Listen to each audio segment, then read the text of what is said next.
Muy buenas a todos y todas, bienvenidos al canal, mi nombre es Sergio pero me llaman Res y esto es Why Community. Os doy la bienvenida a este nuevo formato aquí en YouTube en el cual vamos a hacer una nueva sección dentro de ya el contenido que aportamos dentro de Why Community. Ya veis, como muchos sabréis, tenemos el canal de YouTube con casi 2000 personas a día de hoy y una comunidad con más de 8000 personas entre todos los servicios que ofrecemos desde Why Community, y queremos abrir este nuevo canal para ofrecer información totalmente gratuita para que estéis al día de toda la actualidad cripto y para ofreceros diferentes oportunidades en todo el entorno cripto para que os podáis beneficiar de ellas. Os dejaremos aquí debajo en los comentarios todas nuestras redes para que podáis seguirnos en ellas y estar al día, tener toda la información de la actualidad del mundo cripto. Así que, sin más preámbulos, empecemos con la actualidad.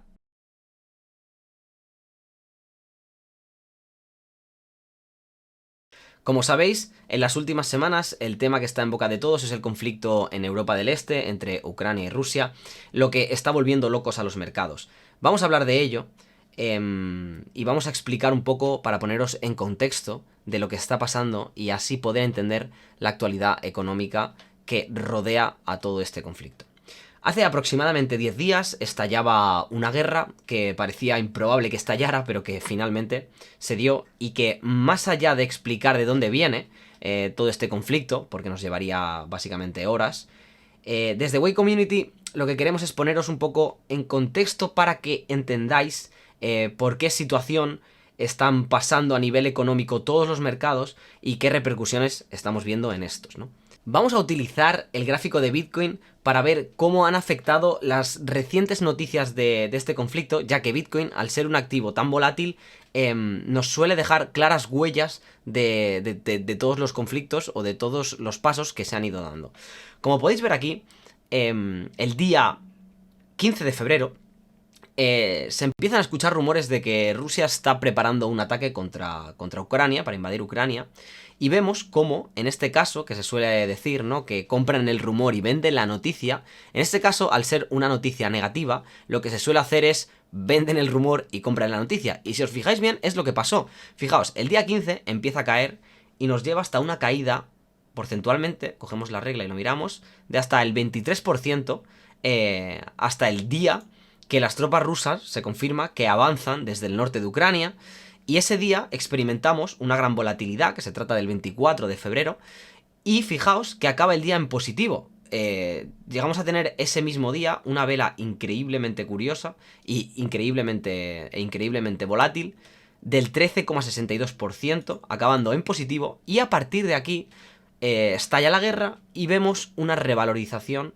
en el mercado, ¿no? En este caso, concretamente, en el gráfico de Bitcoin, como hemos dicho. Fijaos, el día 28 de febrero es un día muy importante porque tenemos dos sucesos que hacen que Bitcoin suba hasta cerrando la vela en un casi 15%. ¿Qué pasa esos días? Ese día en concreto, el 28 de febrero, fijaos que se hacen efectivas las sanciones SWIFT. Quiero poneros un poco en contexto y explicaros qué son las sanciones SWIFT y de qué se trata el sistema SWIFT. Como bien leemos aquí, el código SWIFT permite las transferencias internacionales de fondos y es una identificación irrevocable de que es una transferencia. Básicamente es un sistema que usan más de 11.000 bancos en todo el mundo y que se inventó en Suiza en el 1973, si no estoy equivocado, si lo tenemos aquí. Y por la zona, no sé si es Suiza exactamente o Bélgica, que como pone aquí el origen está en Bélgica, pero también hay otras fuentes que nos indican que nace, ¿no?, desde Suiza, ya que Suiza tiene un potente sistema bancario, ¿no? Y que finalmente ha sido el que se ha implantado y el que se ha impuesto a otros sistemas que intentaron después de la Segunda Guerra Mundial Estados Unidos imponer su propio sistema, pero al estar ya descentralizado, fijaos que aquí entra la palabra descentralización y es bastante curioso, ¿no?, ya que ningún país tiene el control absoluto de la creación de SWIFT, ¿no?, y ya lo están usando bastantes países en ese momento. Fijaos que Estados Unidos, como siempre pasa, ¿no?, se acaba adueñando del poder del sistema SWIFT, ¿no?, y se ve con derecho a poner sanciones a otros países como castigo, ¿no? Y esto es lo que ha pasado. Esto es lo que ha pasado. Obviamente con el respaldo de Europa, ya que SWIFT es algo descentralizado, que podríamos decir, algo que comparten Estados Unidos y Europa, comparten el control de lo que se hace con el sistema SWIFT. Y fijaos que lo que hacen es vetar a Rusia del sistema SWIFT.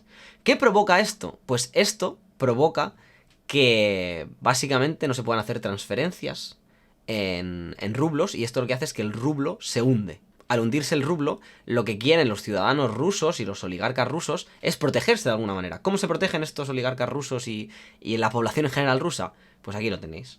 Con esta mecha del 15% en Bitcoin, comprando Bitcoin y activos criptográficos que no se pueden bloquear de ninguna de las maneras, ¿no? Entonces se especula que esa es una de las causas de por qué estos 2 días fueron tan alcistas en Bitcoin, ¿no? Fijaos, también se junta y se especula con que esa noticia, la de que se hacen efectivas las sanciones a Rusia de las transferencias SWIFT, también se lleva a cabo la primera ronda de negociaciones entre Ucrania y Rusia, ¿no? En terreno neutral. Lo que parece que esto nos llevaría al fin de la guerra. Pero fijaos que nada más lejos de la realidad, el día, aquí lo tenemos, 3 de marzo, Rusia tiene una bomba en un laboratorio muy cercano al reactor, a uno de los reactores nucleares de la mayor central nuclear de Ucrania. ¿Qué pasa? Que esto vaticina a que el día 4 de marzo se empieza a especular sobre una posible guerra nuclear. Llegados a este punto, al día de hoy, tenemos un mercado en el cual, si nos fijamos bien, tuvimos un mínimo el día... Aquí lo tenemos con esta mecha tan volátil, el día 24 de enero. Fijaos que hizo un mínimo de $33.000, ¿de acuerdo? Y desde entonces lo que hemos tenido ha sido una tendencia lateral que podía terminar cuando rompiéramos al alza, sobre todo rompiéramos con fuerza, esta resistencia que nos ha dejado aquí en la zona de $44.500 Bitcoin, ¿no? Vamos a ver cómo evoluciona. Si me preguntáis si es un buen momento para comprar, obviamente no es consejo de inversión, nadie lo sabe si esto puede seguir cayendo, pero obviamente estamos en un momento en el que se especula con que pueda haber una tercera guerra mundial, que es altamente improbable, una guerra nuclear, que también es altamente improbable. Por lo tanto, podríamos decir que los momentos de compra, los mejores momentos de compra se suelen dar cuando todo el mundo entra en pánico, como dice el gran Warren Buffett, ¿no? Por lo tanto, vamos a ver cómo sigue evolucionando, pero este es el panorama actual, este es el pequeño esquema que os quería traer, para que entendiéramos un poco y viéramos de una manera objetiva cómo está evolucionando el mercado de las criptos en torno a este conflicto entre Ucrania y Rusia que estamos viviendo.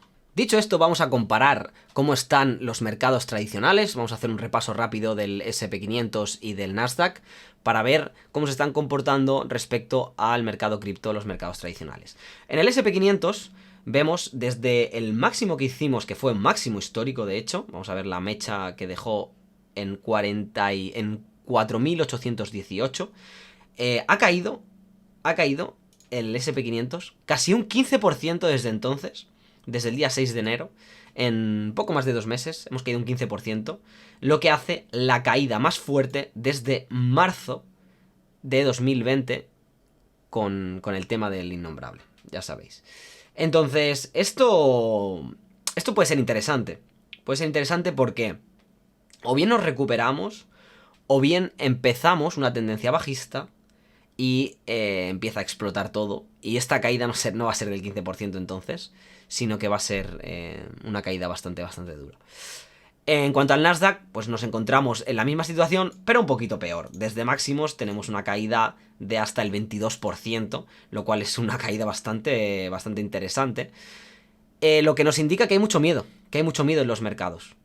Y ya sabéis, cuando hay miedo en los mercados hay que mantenerse cauto, pero también hay que prepararse para hacer una inversión. Ya que en estos momentos es cuando se hacen los millonarios y cuando podemos generar más beneficios, ¿no? Ya sabéis que este canal no se basa en intentar que nadie se haga millonario, pero sí que analizamos de una manera objetiva para que tengáis la mejor información posible del mercado, tanto cripto como tradicional. Entonces, esto nos lleva a ver el índice de miedo y avaricia del mercado cripto como lo tenemos, aunque bueno, se puede usar para el mercado en general, pero se suele usar para el mercado cripto, ¿no? Fijaos, el índice de miedo y avaricia lo tenemos en extremo miedo, en el número 13. Así que puede ser un buen momento para que empecemos a ver con buenos ojos una posible entrada en el mercado. Ya sabéis que esto puede cambiar en 5 o 6 días de miedo extremo a neutral o a avaricia extrema, en pocas horas incluso, lo hemos llegado a ver, ¿no? Entonces es un indicador que nos funciona muy bien cuando queremos saber cómo está el sentimiento de mercado, porque creemos en los fundamentales y en el sentimiento de mercado, y creemos que es la herramienta principal y es la mejor de las herramientas para saber cuándo entrar en el mercado y cuándo salir del mismo. Ahora, si me preguntáis, Sergio, ¿cuál es el sentimiento de mercado generalizado en el mundo de las criptos? Que al final este es un canal en el cual nos centramos mayoritariamente en el mundo de las criptomonedas. Pues fijaos, aquí tenemos delante el gráfico de la madre de todas las criptomonedas, del señor Bitcoin, creado por Satoshi Nakamoto, y podemos observar que llevamos más incluso de un año, más de un año laterales, moviéndonos en un rango lateral. Fijaos, desde enero de 2021, hace ya un año y 2 meses, que nos movemos en un rango lateral, aquí lo veis, lo cual nos está diciendo que el mercado no se comporta igual que se comportó otras veces. Como ya sabéis, y para los que no lo sepáis os lo explico yo, en 2018 experimentamos una volatilidad en pocos meses realmente aterradora. Lo que hizo que Bitcoin en poco tiempo se multiplicara por varias veces, hiciera un 436% de ganancia en el anterior halving, para luego tener una caída máxima del 83%, ¿no? Cosa que en este ciclo parece que no va a repetir. Y digo parece porque nunca se sabe lo que puede pasar. Pero sí que es verdad que con la entrada de instituciones, con la entrada masificada al mundo de las criptomonedas, tenemos a El Salvador, que ha aceptado como moneda de curso legal Bitcoin, y ya no vemos esa especulación terrible y ese rechazo por parte de las principales entidades, tanto gubernamentales como privadas, que había en 2018 y 2019 sobre Bitcoin, ¿no? Ahora vemos una aceptación que parece que está siendo lenta, pero recordad que, fijaos, en septiembre de 2020 nos encontrábamos en $10.000. Por lo tanto, hace poco más de un año y medio que estábamos muy por debajo de lo que estamos experimentando y de los precios que estamos viviendo ahora mismo. Por lo tanto, esto es una señal, una clara señal que nos indica que Bitcoin sigue siendo alcista y que, pese a que ya hemos pasado la época más fuerte de este ciclo de Bitcoin, como hemos podido ver llegando a los 69.000, que llegamos en noviembre de 2021, no ha tenido una gran corrección como podía ser en el halving anterior, y esto nos vaticina que quizá la subida próxima no sea tan extrema como las que hemos tenido anteriormente, ya que la caída tampoco ha sido tan extrema. Dicho esto, vamos a pasar a hacer un análisis de las principales criptomonedas que tenemos en el mercado y vamos a hacerles un repaso rápido para ver cómo se están comportando. Tenemos a Ethereum. Ethereum, siguiendo la estela de Bitcoin, se está comportando últimamente muy parecido a Bitcoin, pero sí que es verdad que está aguantando. Vamos a intentar aquí con vosotros tirar unas líneas de tendencia. Vemos que está aguantando bastante bien ciertos niveles. Aquí tenemos esta línea de soporte que parece haber penetrado, la línea de soporte de los 2700, pero bueno, tiene diferentes líneas que pueden ser interesantes soportes y que a priori no ha roto. Así que veremos cómo evoluciona. De momento podemos observar cómo ha rebotado en esta zona de los $2.300. Rebotó con fuerza primero haciendo una pequeña acumulación aquí en estas fechas, a finales de enero, y vemos que dejó esta mecha impresionante el día 24 de febrero, que también tenía una alta volatilidad Bitcoin, y veremos si esto se convierte en un soporte que muy probablemente utilice en un futuro. Cadena, una de las criptos favoritas del canal que tenemos siguiendo de cerca, ya que próximamente vendrán todos sus smart contracts, vendrán sus farmings y vendrá básicamente la revolución de este ecosistema, y veremos si, como promete, se convierte en una de las cadenas más escalables y rápidas del entorno cripto. Yo creo que hasta que no supere esta línea de tendencia que tenemos aquí, que ha tocado en diferentes puntos, aquí podemos ver que la ha tocado en este punto, vemos que la ha tocado en este punto, vemos que la ha tocado en este punto, y que vemos que la ha vuelto a retestear en este punto. Esta línea de tendencia bajista, una vez la supere, podríamos esperar que se mantuviera por encima, y si se mantiene por encima y acumula un poquito por aquí, podemos experimentar una recuperación. Yo creo que esto siempre va a depender de Bitcoin, de cómo esté Bitcoin y cómo se vaya comportando, y arrastrará a todo el mercado y el entorno cripto. Veremos. Sí que es verdad que los últimos acontecimientos y cómo se ha comportado Bitcoin no ha hecho ningún bien al mercado cripto, pero fijaos cómo monedas como Cadena están aguantando mejor unas que otras, obviamente, ¿no? Y Cadena parece que no tiene más ganas de bajar desde el 22 de enero, que hizo su mínimo, ¿no? Otras monedas como Polkadot, que también son muy interesantes y tienen una gran comunidad detrás, han experimentado una caída que a mucha gente le ha decepcionado bastante, ya que se esperaba que no pudiera perder una gran cantidad de valor, ya que se han bloqueado miles y miles de Polkadot, por no decir millones de Polkadots, en las parachains. Un día nos dedicaremos a explicar en profundidad cómo funcionan las parachains y por qué se están bloqueando tantos Polkadots, para los que no sepáis cómo funciona.